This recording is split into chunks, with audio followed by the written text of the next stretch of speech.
Hello students, आज के video में 2021 के एग्ज़ाम के लिए कुछ इम्पॉर्टेंट क्वेश्चन आंसर लेके आए हैं।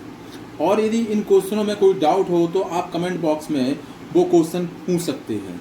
साथ ही यदि वीडियो पसंद आए तो चैनल को सब्सक्राइब करें और वीडियो को लाइक और शेयर करें। चलो पहला क्वेश्चन की तरफ बढ़ते हैं। कौन सा विटामिन जंतुओं में अपने आप बनता है?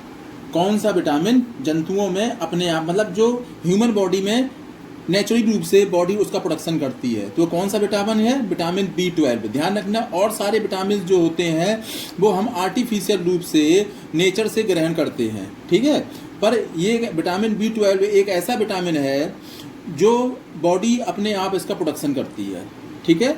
अगला, पौधे नाइट्रोजन को किस रूप में ग्रहण करते हैं? आप लोगों जैसे हो सकता पता हो, जो हमारे पेड़ पौधे होते हैं वो स्वतंत्र रूप में नाइट्रोजन को ग्रहण नहीं कर सकते हैं, इसलिए जो पौधे होते हैं हमारे नाइट्रोजन को नाइट्रेट के रूप में ग्रहण करते हैं, ठीक है। जो नाइट्रोजन फिक्सेशन होता है पौधों की जड़ों में, उसमें नाइट्रोजन को वो नाइट्रेट में कन्वर्ट करके तब उसको ग्रहण करते हैं। अगला क्वेश्चन, अरब सागर में गिरने वाली देश की सबसे बड़ी नदी है बेटा। ये ध्यान रखना, भारत की जो अधिकांश नदियां हैं वो पूरब की ओर फ्लो करती हैं, ठीक है। पर ये बेटा ये तो पूरब में आपका बे ऑफ बंगाल मिलता है, जबकि वेस्ट में अरब सागर मिलता है। तो अरब सागर में गिरने वाली भारत की जो सबसे बड़ी नदी है वो कौन है? नर्मदा, ठीक है। नर्मदा ये एस्चुरी बनाती है, ठीक है।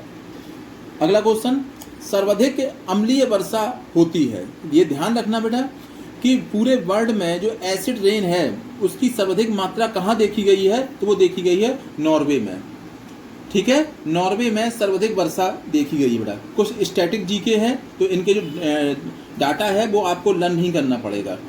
अगला देखें, भारत का सबसे पुराना बांध है। ये बड़ा थोड़ा टफ क्वेश्चन मैंने डाल दिया है पर काफ़ी इंपॉर्टेंट है, इसलिए मैंने इसको रखा है।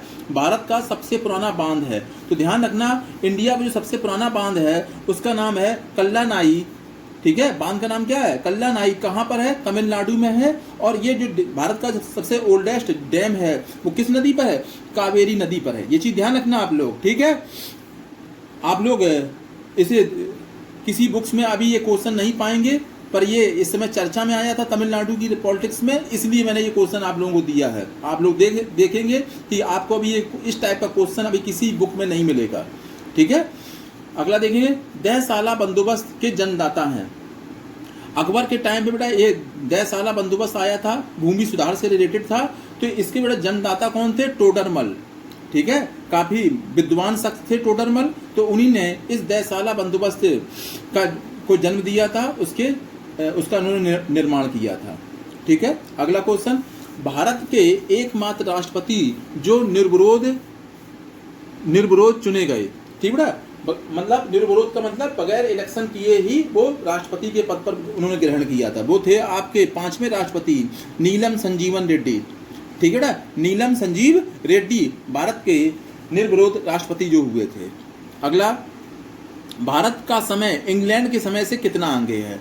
ये ध्यान रखना बेटा, इंग्लैंड इसलिए दिया गया है यहीं से आपकी GMT लाइन पास हुई है, ठीक है। तो ध्यान रखना भारत का समय इंग्लैंड के टाइम से 5.5 घंटे आगे है, ठीक है। कितना टाइम आगे है? 5.5 घंटे आगे है। ये ध्यान रखना, हम लोग उनके टाइम से आगे चल रही है, ठीक है। जो हमारे यहाँ टाइम होगा वो 5.5 घंटे बाद उनके यहाँ अब आएगा, ठीक है। 3 ओर से समुद्र से घिरा हुआ स्थल मार्ग कहलाता है।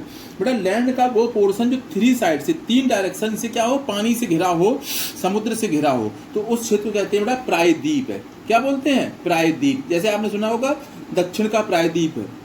तो जो भारत का जो साउथ वाला पार्ट है वो भी 3 है, ईस्ट डायरेक्शन से बे ऑफ बंगाल से, वेस्ट डायरेक्शन से आपका अरेबियन सी, और साउथ डायरेक्शन से आपका इंडियन ओशियन से घिरा हुआ पार्ट है। तो जो भारत का जो नीचे वाला जो पार्ट है वो क्या कहलाएगा? प्रायद्वीपीय भाग कहलाएगा। 1 2 3 साइड से घिरा हुआ लैंड का पोर्शन होता है, ठीक है। अगला क्वेश्चन, इंपीरियल बैंक का नाम इसके राष्ट्रीयकरण के बाद बदल कर किया गया।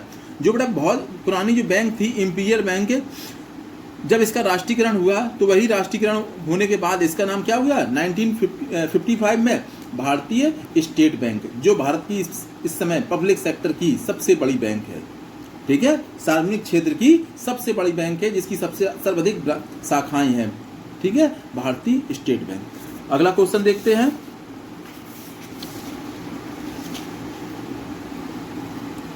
किस मुगल शासक के शासनकाल में चित्रकला का सर्वाधिक विकास हुआ? ठीक है, ये क्वेश्चन कई बार का रिपीटेड क्वेश्चन है कि मुगल रिजीम में किसके शासन में चित्रकला जो पेंटिंग थी उसका सर्वाधिक विकास हुआ, वो किसके समय हुआ था? जहांगीर के समय में, ठीक है। और शाहजहां के समय में स्थापत्य कला का सर्वाधिक विकास हुआ था, ताजमहल उसी ने बनवाया था, ठीक है। और चित्रकला के लिए क्वेश्चन आता है तो वो जहांगीर के समय में, ठीक है। अगला क्वेश्चन, कर्क रेखा भारत के कितने राज्यों से होकर गुजरती है? ये बेटा कई बार क्वेश्चन आया है एग्जाम में। टॉपिक ऑफ कैंसर, कर्क रेखा जो साढ़े तेईस डिग्री नॉर्थ लैटिट्यूड से, ठीक है। तो ये भारत के 8 राज्यों से होकर गुजरती है, गुजरात से लेकर मिजोरम तक, ठीक है, 8 राज्य। अगला क्वेश्चन, राष्ट्रपति पर महाभियोग का आरोप संसद के किस सदन द्वारा लगाया जाता है? ठीक है, तात्पर्य क्या है, क्वेश्चन क्या है, आरोप लगाने से मतलब है कि उनके खिलाफ महाभियोग का बिल किस संसद के किस सदन में लाया था। ध्यान रखना, राष्ट्रपति पर महाभियोग है तो वो संसद के किसी भी सदन द्वारा लगाया जा सकता है, मतलब हुआ संसद के किसी भी सदन में वो बिल रखा जा सकता है, ठीक है। अगला क्वेश्चन, भारत में पहली ट्रेन कब चली थी? बहुत इंपॉर्टेंट क्वेश्चन, बराबर पूछा जाने वाला क्वेश्चन है ये आपका। भारत में पहली ट्रेन कब चली थी? तो ये 16 अप्रैल 1853 में बेटा मुंबई से ठाणे के बीच में ये पहली ट्रेन चली थी, ठीक है। डेट भी याद रखना इंपॉर्टेंट है, 16 अप्रैल 1853 को भारत में पहली ट्रेन चली थी, ठीक है। ये मालगाड़ी ही थी पर ये पहली ट्रेन के रूप में थी। अगला, भारतीय शिक्षा का मैग्ना कार्टा कहा जाता है, बहुत इंपॉर्टेंट है, ध्यान रखना है इस क्वेश्चन को भी। भारतीय शिक्षा का मैग्ना कार्टा कहा जाता है, तो भारतीय शिक्षा का बड़ा मैग्ना कार्टा एक तरह से उपाधि हो जाती है, अच्छे वे में लिया जाता है इसको। तो इंडियन एजुकेशन का मैग्ना कार्टा किसे कहा जाता है?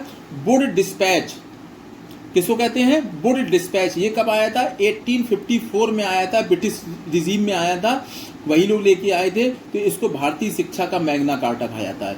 मैं फिर इसको रिपीट करना पड़ा, ये बहुत ज़्यादा इंपॉर्टेंट है, ठीक है। आप लोग इसको इन सभी क्वेश्चनों को बहुत आराम से देखेंगे, समझेंगे इनको। अगला क्वेश्चन, स्थानीय स्वशासन का जन्मदाता किसे कहते हैं? लोकल गवर्नेंस, स्थानीय स्वशासन। तो ध्यान रखना बड़ा, स्थानीय स्वशासन का जन्मदाता वायसराय रिपन को कहा जाता है। वायसराय रिपन को भारत में स्थानीय स्वशासन का जन्मदाता कहा जाता है, बहुत इंपॉर्टेंट है ये भी। अगला, सत्यार्थ प्रकाश के रचयिता हैं बेटा। सत्यार्थ प्रकाश एक पुस्तक लिखी गई, तो इसके ऑथर कौन है बेटा? तो देखना, स्वामी दयानंद सरस्वती। स्वामी दयानंद सरस्वती ने ये सत्यार्थ प्रकाश पुस्तक लिखी बेटा, कई बार एग्जाम में पूछी जा चुकी है। अगला, विश्व का सबसे बड़ा नदी द्वीप स्थित है बेटा। नदी द्वीप मतलब जो नदी के बीच में बेटा जो आइलैंड बन जाए वो नदी द्वीप कहलाएगा। तो ध्यान रखना, विश्व का जो सबसे बड़ा नदी द्वीप है वो भारत में आसाम राज्य में ब्रह्मपुत्र नदी पर है, और उस नदी द्वीप का नाम क्या है? मांजुरी, ठीक है। क्या नाम है उसका? मांजुरी। ये दुनिया का सबसे बड़ा रिवर आइलैंड है, किस नदी पर है? ब्रह्मपुत्र नदी पर है। कहाँ पर है? आसाम में है, ठीक है। उसका नाम क्या है? मांजुरी। अगला क्वेश्चन देख रहे हैं, गांधी सागर, जवाहर सागर व राणा प्रताप सागर बांध स्थित है। ये बड़ा बहुत इंपॉर्टेंट क्वेश्चन एग्जाम में कई बार पूछा गया है। ये तीनों डैम किस नदी पर है? तो ध्यान रखना, ये तीनों डैम आपके चंबल नदी पर है, ठीक है। और यदि आपको इस वीडियो में कोई भी क्वेश्चन, कोई डाउट है तो आप कमेंट बॉक्स में वो क्वेश्चन हमसे पूछ सकते हैं। Thank you.